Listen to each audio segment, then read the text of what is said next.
because I'm 97 years old, so I don't really stand up that long. Anyway, I'm Jerry Hinton. I live in Topeka, and my wife and I have been together 70 years, the 1st of February.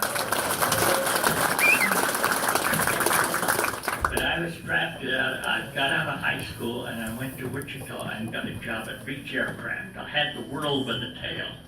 And all at once, in 41, I got drafted out of Beechcraft. And I was sent to Little Rock and put in the 35th Division in artillery, thank goodness. And then, when the war broke out, we were on a train the next day, and we landed in California at Fort Ord. And of course, they wouldn't let us in the barracks because they thought the Germans was the Japs was gonna bomb them. So anyway, we was out along the beaches. But anyway, I spent about a year and a half in California, walking the beaches all the way from Monterey to San Diego. And I thought I'd go to the Pacific. My brother came out there and he took off for Australia. But all at once they yanked us out of there, and when I got to California, I was transferred into Indian Battery out of Haskell. And there was a bunch of Indians left. They split them all up. And anyway, from there, then, I was sent to Alabama, Camp Rooker, Alabama. And they said, okay, we're training you for the invasion of Europe. So then we knew where we was going. And I went to Camp Butler, North Carolina. From there, I went to Tillman, New York, and got on a ship. And of course, it was convoy back in them days. And ships galore. All you could see is ships in front of us, behind us, and the side of us. I landed Liverpool. Then I went down into southern England, and we got brand new guns. I was in the artillery, and we got 155s, and we'd never seen them before, all new equipment. And I come up, I was in the instrument section, and I came up there and talked to us, and we asked him, well, what it was going to be like when we crossed the channel, and he said, I don't think it'll be a picnic. I don't think it'll be too bad. Well, we didn't have to go, of course, with the first wave. I landed at Omaha, but it was several days or several weeks, I guess, a couple of weeks after the initial invasion. You could hear the guns, but it wasn't bad at all. It was on an LST, and we unloaded and hit the front lines though. And the first night we was in Normandy, we got shelled. And I thought, boy, this ain't gonna be for nothing.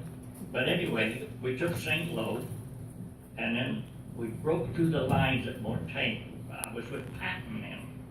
And we crossed France to Orleans, Le Mans, Troyes, and Nancy. And then we was slugging it out with the Germans on Christmas. The night before Christmas, we was yanked out of the lines, and I drove all night and got into Metz, and we had Christmas dinner in Metz. And I knew we were going to sleep together. It was so cold, and the barracks we were in had no windows. But it's just got to bed, and Brown come over and he said, Jerry, I want you to division headquarters. Oh, heck. So anyway, I went to division headquarters, and they said, okay, you're headed for Bastogne tonight. You're probably on your own. You would beat a German patrol maybe, but anyway, I made it to a timber just out of Bastogne, and of course the outfit came up the next day, and we put them in position and started firing. And we fired some white phosphorus, and the Germans said, hey, you're using wrong stuff, where you shouldn't do that. And anyway, they cared less. But anyway, then I was in during the bulge, then I went into Bastogne the next day with the 4th Armored. And from there, after we got that straightened up, I was sent down into the Bulgus Mountains. They thought the Germans were going to counterattack, but they didn't, so we was sent then back up along the Meuse River. And then I was sent to the hospital and died at Belgium. And I was there a 3 weeks, I guess, and died at Belgium. I wasn't wounded really, but I don't remember anything. I had been shell shocked several times. And so anyway, from there then I was sent to Holland and it was, see, I can't remember the name of the town, but anyway, we were building roads to the Rhine River, and we was gonna cross into the industrial part of Germany. And one night, then we opened up with 64 battalions artillery across the river. And then daytime, I'd go up I was a forward observer, of course. They made me a forward observer after I got over there. The instrument section, I taught to survey, but we were so good with maps that we didn't need survey. We just fired the gun and of course, you know what a 155 is, pretty good sized gun, 6-inch barrel, 6-inch diameter.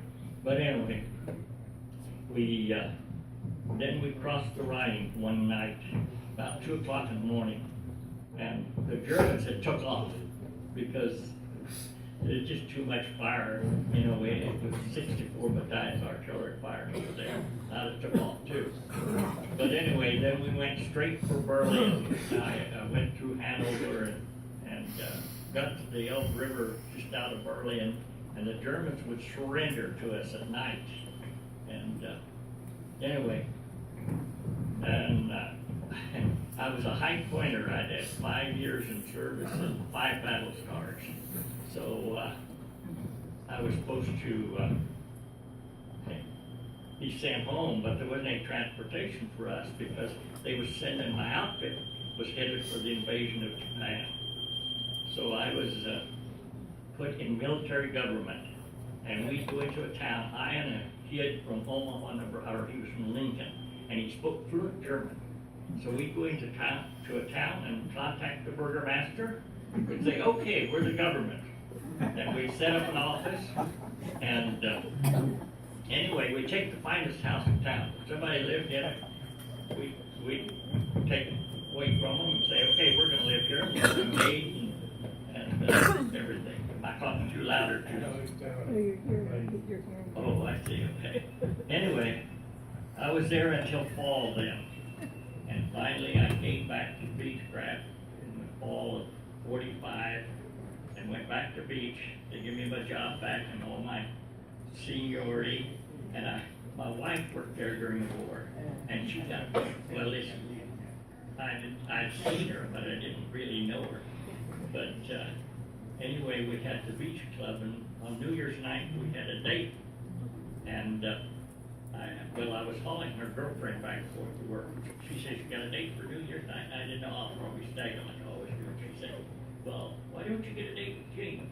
Well, I halfway knew who she was. So I got a date with her. And we was married the first day of February. Anyway, we have 2 sons. I got one of them with me. He drove me over here. I still drive, but I don't want to drive very far. Anyway, that's my story. Anyway, I'm 97 and still here.